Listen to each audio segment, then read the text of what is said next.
காலங்காத்தாலே கிளம்பி வராம்பர் சும்மாவே பேசுவேன். இன்னைக்கு என்னென்ன பேச காத்திருக்கானோ.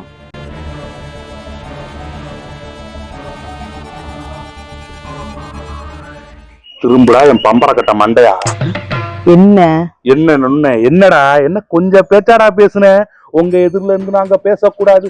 நாங்க போன சீசன் சாம்பியன் 3 கப்பு வச்சிருக்கோம். என்ன 3 கப்பு வச்சு என்ன 16 ஓவர்ல தோத்து போயிட்டியடா. 16 ஓவர்ல நீ நேத்தும் மிஸ்ஃபீல்டிங் தான் பண்ணுன. நீ நேத்தும் சரியா அடிக்கல. ஏன் கிரகம் நான் தோத்துட்டேன், அவ்வளவுதான். நேத்து நீ பேசுன கூட பரவாயில்லடா. 1-2 பேர் பேச சொன்னாயவாரு. உன்னை போட்ட போடல நேரம் அவங்களுக்கு அண்டை கட்டிறேன். அடுத்து அவங்கிட்ட தான் வர்றேன். சொல்லி வை. எதுக்கு சொல்லணும்? அடுத்த மேட்ச் சென்னையில தான், நீயே போய் சொல்லு. அப்படியே போன தடவை பிளே ஆஃப்ல நீ என்ன பண்ணனு சொல்லு. அவங்கள உசுன்னு சொன்னது நாங்க ஜெயிச்சுட்டு, அதே மாதிரி இப்பயும் ஒண்ணு ஜெயிச்சுட்டு தாண்டா சொல்றான். அடுத்த அந்த சிங்கத்தை பூனையாக்கி புளிஞ்சு தூக்கி போடலனா பாடுறா. நீ ஒரே ஒரு மேட்ச் தான்டா ஜெயிச்சிருக்க. அதுக்கெல்லாம் யாரும் கப்பு கொடுக்க மாட்டாங்க. ஒரு மேட்ச் ஜெயிச்சு டேபிள் டாப் போயிட்டோம்ல. ஒரு மேட்ச் தான்டா ஆடி இருக்கு. முக்காவாசி பேருக்கு ஐபிஎல் இன்னைக்கு தான்டா ஸ்டார்ட் ஆகுது.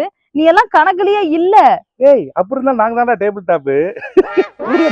ஒரு விஷயம் நல்லா தெரிஞ்சுக்க, நீ ஜெயிச்சீனா அது எங்களுக்கு சந்தோஷம் தான். ஏன்னா கிட்டத்தட்ட 18 வருஷமா உனக்கு சப்போர்ட் பண்றவங்களுக்காக நீ ஜெயிச்சீனா எங்களுக்கு சந்தோஷம் தான்.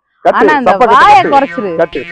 தோத்துட்டீல அப்படியே கட்டணும். நீங்க இப்பதான் சொல்றாங்க நேத்து என்னடா என்னென்ன பேசுறேன். அது நான் பேச சொன்னே இருக்கு. அவங்களுக்கு இருக்குடா. முதல்ல அவங்க 2 பேரையும் போட்டு தள்ளிட்டு இந்த அடி கப்ப எடுக்கிறேன்டா. ஈசாலா கப் ஏத்துதுடா.